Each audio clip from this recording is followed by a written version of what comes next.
തൊട്ടപ്പുറത്താണ് കർണാടക. നമ്മൾ രണ്ടുപേരും കാസർഗോഡ് ജില്ലക്കാരാണ്.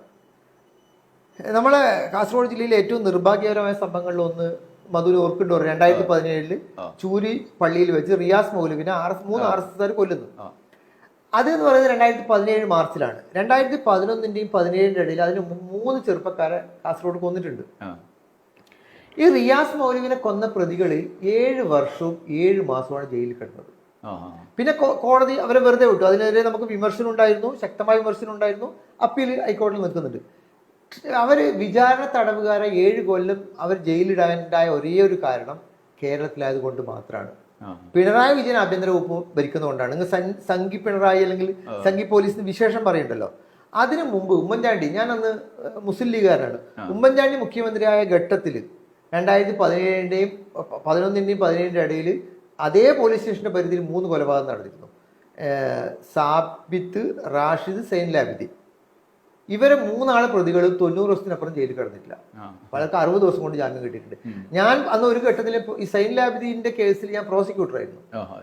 ആ സമയത്ത് ഞാൻ ജില്ലാ കോടതി പ്രോസിക്യൂട്ടറാണ്. അതിശക്തമായി അതിനെ ഞങ്ങൾ എതിർത്തിരുന്നു. എന്നിട്ട് ജില്ലാ കോടതി അന്ന് ശക്തിധരൻ എന്ന് പറയുന്ന സാറ് ആ ജഡ്ജ്മെന്റിൽ എഴുതി ഇത് കസ്റ്റഡി ട്രയൽ ആവശ്യമായ കേസാണ്. ഹൈക്കോടതിയിൽ പോയി. ഹൈക്കോടതിയിൽ ഒരു കോൺഗ്രസിന്റെ പ്രമുഖ നേതാവായിരുന്നു ഡയറക്ടർ ജനറൽ പ്രോസിക്യൂഷൻ. അവർക്ക് ജാമ്യം കിട്ടി. ഞാൻ അദ്ദേഹത്തിന്റെ പേര് പറയുന്നില്ല, ചരിത്രത്തിലുണ്ട്. ആ കേസിൽ സ്പെഷ്യൽ പ്രോസിക്യൂട്ടറായിട്ട് കാഞ്ഞങ്ങാട്ട് CK ശ്രീധരൻ വക്കീലിനെ വെക്കണമെന്ന് STP-കാരനാണ് കൊല്ലപ്പെട്ട ആൾ. മുസ്ലിം ലീഗ് ഓഫീസ് താഴെ കൊല്ലപ്പെട്ടത്. പലവട്ടം ആവശ്യപ്പെട്ടിട്ടും അന്നത്തെ മുഖ്യമന്ത്രി സമ്മതിച്ചു കൊടുത്തിട്ടില്ല. പിണറായി വിജയൻ വന്നിട്ടാണ് അവർക്ക് അനുവാദം കൊടുത്തത്. റാഷിദ് എന്ന് പറയുന്ന ആള് എന്നെ നിൽക്കുന്നു പറഞ്ഞ കാസർഗോട്ടെ MLA നിരന്തരം ആവശ്യപ്പെട്ടിട്ടും പ്രോസിക്യൂട്ടർ വെച്ച് കൊടുക്കാൻ ഉമ്മൻചാണ്ടി തയ്യാറായിട്ടില്ല. ഉമ്മൻചാണ്ടി വന്നപ്പോൾ മുഖ്യമന്ത്രി പിണറായി വന്നപ്പോഴാണ് ആ ഫയലിൽ ഒപ്പിട്ടത് ഒരാളെ പ്രോസിക്യൂട്ടറായി വെച്ചു കൊടുത്തത്. അപ്പൊ ഈ ഒരു സാഹചര്യം കാസർഗോഡുണ്ട്. തൊട്ടപ്പുറത്ത് അഷ്റഫ് എന്ന് പറയുന്ന ആൾ കഴിഞ്ഞ ഏപ്രിൽ 27-ാം തീയതി കൊല്ലപ്പെടുന്നു. ആ അഷ്റഫിന്റെ സഹോദരൻ ജബ്ബാർ ഞാനൊരു നിരന്തരം കോണ്ടാക്ട് ഉണ്ട്. അവരൊരു സിവിൽ ലിബർട്ടി മൂവ്മെന്റ് അവിടെ ഒരു അന്വേഷണം നടത്തിയിട്ടുണ്ട്. ആ ഭീകരമായ രീതിയിലാണ് അയാളെ നഗ്നനാക്കി അയാളെ സെക്ഷൽ ഓർഗൻ പരിശോധിച്ച് മുസ്ലിമാണെന്ന് ബോധ്യപ്പെട്ടിട്ട് അടിച്ചു കൊല്ലുകയായിരുന്നു. എന്നിട്ടാണ് ക്രിക്കറ്റ് കളിക്കുന്ന സ്ഥലത്ത് പോയതിന്റെ പേര് വെള്ളം കുടിച്ചത്. എന്നിട്ട് അയാൾ പാകിസ്ഥാൻ സിന്ദാബാദ് വിളിച്ചു പറഞ്ഞ് കെട്ടുകഥ ഉണ്ടാക്കി. ആ പ്രതികളിൽ പലർക്കും ജാമ്യം കിട്ടി. കർണാടകത്തില് മഞ്ചേശ്വർ MLA AK അഷ്റഫ് കുഞ്ഞാലിക്കുട്ടി സാഹിബിന്റെ പ്രത്യേക ദൂതൻ എന്ന നിലയിൽ സിദ്ധാരാമയ്യനെ പോയി കണ്ടിരുന്നു. അദ്ദേഹം അതിന്റെ ഫോട്ടോ റിലീസ് ചെയ്തിരുന്നു. അതിൽ 4-5 പ്രതികൾ ഇപ്പം ജയിലിൽ നിന്ന് പുറത്താണ്. അപ്പൊ കേരളവും കർണാടകവും തമ്മിൽ വലിയ വ്യത്യാസമുണ്ട്. പക്ഷെ ആ അഷ്റഫിന്റെ കൊലപാതകത്തിൽ പ്രതിഷേധിക്കുന്ന ജമാഅത്തെ ഇസ്ലാമിയും ET മുഹമ്മദ് കേരളത്തിൽ വെച്ചിട്ടാണ്. അതാണ് അവിടെ പ്രതിഷേധമില്ല. അവിടുത്തെ സിദ്ധാരാമയോട് എനിക്ക് പ്രതിഷേധമില്ല, ശിവകുമാറിനോട് പ്രതിഷേധമില്ല, കേരളത്തിലെ പ്രതിഷേധം. ഈ ഒരു നെറേറ്റീവിന്റെ പശ്ചാത്തലത്തിൽ വേണം നമ്മൾ കണക്കാക്കാൻ.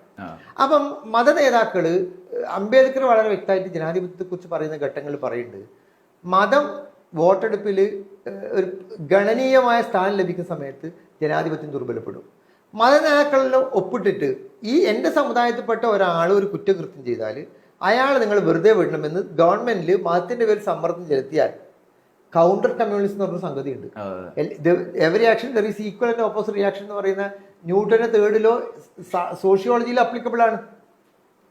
ഇതിപ്പോ ഒരു ഹിന്ദു കമ്മ്യൂണിറ്റിപ്പെട്ട ഒരാൾക്ക് ഇതുപോലത്തെ ഒരു സാഹചര്യം വന്നാൽ ഹിന്ദുത്വ രാഷ്ട്രീയക്കാർ മുഴുവൻ ഇറങ്ങിയിട്ട് മുഖ്യമന്ത്രിക്ക് കത്തെഴുതി എങ്ങനെ ഉണ്ടാവും? അപ്പൊ ഇത് അപകടം പിടിച്ചാണ്. ബഹുമാനപ്പെട്ട മത നേതാക്കൾ, നിങ്ങൾ ആ മതത്തിന്റെ ഉള്ളിൽ ഇവർക്കൊക്കെ ഉള്ള സ്വാധീനം നമുക്ക് പലപ്പോഴും കണ്ടതാണ്. ഈ പറയുന്ന ഇവർ റീൽസിനെതിരെ ഒരു പ്രഖ്യാപനം നടത്തും. ഇവർ ഇടപെടാത്ത സംഗതി എന്നുള്ളത് ഫുട്ബോൾ വന്നപ്പോ ഈ നാസർ ആ മൈലാഞ്ചിയിൽ താടിയിൽ മൈലാഞ്ചിയിടുന്ന ആള് അയാൾ എന്താക്കി, ഫുട്ബോൾ വന്നപ്പോ കളിക്കാൻ പാടില്ല എന്ന് പറഞ്ഞാൽ കേരളത്തിലെ മുസ്ലിങ്ങൾ പരിഗണിച്ചോ? മലപ്പുറത്തെയും കണ്ണൂരെയും കോഴിക്കോട്ടെയും കാസർഗോട്ടെയും ആയിരക്കണക്കിന് ആള് വലിയ സ്റ്റേജ് വെച്ചിട്ട് ഇപ്പൊ കാഞ്ഞങ്ങാടൊക്കെ ആ ഫൈനൽ ദിവസം ടൗൺ ഹാളിന്റെ മുമ്പിൽ വലിയ സ്ക്രീൻ വെച്ചിട്ട് അത് മുസ്ലിം ചെറുപ്പക്കാരാ ഓർഗനൈസ് ചെയ്തത്. അപ്പൊ എല്ലാ സ്ഥലത്തും അങ്ങനെയാണ്. ഇവർ ഇത് ആരും പരിഗണിക്കുന്നില്ല. അങ്ങനെ ഇവർ പറയുന്നത് ഇപ്പൊ റീൽസ് എടുക്കാൻ പറയും. ഒന്ന് ഇൻസ്റ്റയിൽ കയറി നോക്കിയാൽ 30 സെക്കൻഡ് റീൽസ് മുസ്ലിം കുട്ടികളേ ഉള്ളൂ.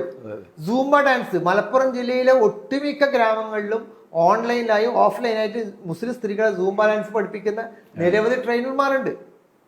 അപ്പൊ ഇവർ പറയുന്ന ഒന്നും സമുദായം പരിഗണിക്കുന്നില്ല, നിർഭാഗ്യവശാൽ. പക്ഷെ പൊതുസമൂഹത്തിന്റെ മുന്നിൽ പ്രേം നസീറിന്റെയോ അല്ലെങ്കിൽ AR റഹ്മാന്റെയോ വൈക്കം മുഹമ്മദ് ബഷീറിന്റെയോ നിലമ്പൂർ ആയിഷാന്റെയോ KT മുഹമ്മദിന്റെയോ ഇസ്ലാമല്ല വായിക്കപ്പെടുക. അതിന് ഇവര് കാരണമാകണം. അപ്പൊ ഇവരെ സമുദായം തിരുത്തുമെന്ന് തന്നെയാണ് വിചാരിക്കുന്നത്.